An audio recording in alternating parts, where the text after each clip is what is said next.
In this video, I'm going to attempt to explain why we use an attenuation bus and how that allows us to have high fader resolution across all of our faders on the input layer. Okay, so an interesting thing about faders is that they are non-linear.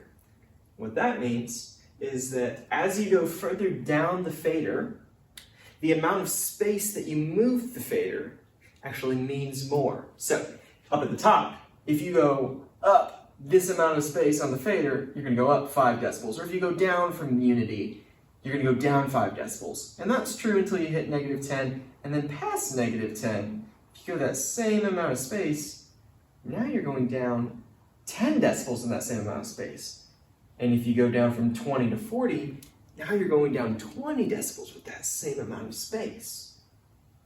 What that means practically is that right around 0, we have high fader resolution. So if our fader is at 0, we can make really fine adjustments up and down, and that allows us to have a lot of control. But if we were down here at -40 or -30, somewhere in there, we're going to make a tiny adjustment, and that could be 3 or 5 decibels. This is blown up. This is a huge scale we're drawing right here. But imagine the actual fader is only about this long, right? So those tiny adjustments are very hard to make. So what we tried to do instead is we tried to have every single one of our channels at 0 so that we can make those fine adjustments when we're mixing. Now, there's a trick with this. You've probably already watched a video on how to set good gain and how to do a sound check. And we're looking for consistent levels there. We're looking for all of our channels on the console that we use to hit at very loudest -12. Okay, so if we have all of our channels in high resolution here, right around 0, and they're all gained up so that the peaks are at -12, they're all going to sum together into a master bus. This is going to be way too loud. Imagine 32 channels of signal all summing together at a -12. We're going to start clipping on our main. It's going to be too loud. Okay, I've drawn out what this looks like on a whole fader level. So you'll see if we have good gain and we have good fader resolution, all of them at unity here, the mains are going to be too loud if we're sending directly to the mains. If we have good gain, but we have poor fader resolution, it's going to be really difficult to mix. We're not going to be able to make the fine adjustments we need to make. The small movements are going to do big things that we don't want them to do. And then if we have bad gain and great fader resolution, it doesn't matter because we're going to have poor signal quality. It's just not going to sound good.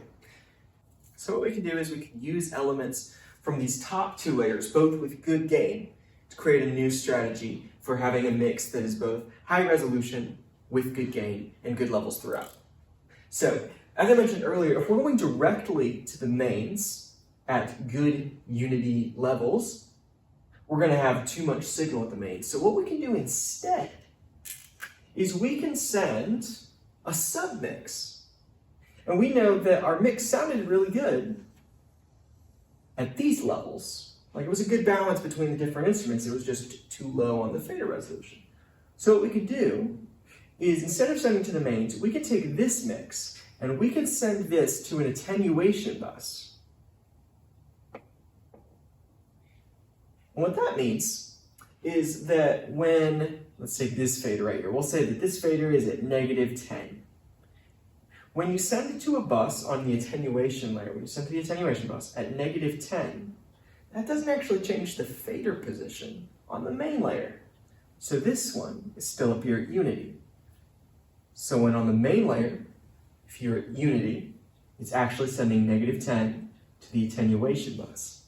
And then what we do is we just send the attenuation bus out here at unity, 0 decibels, to the mains.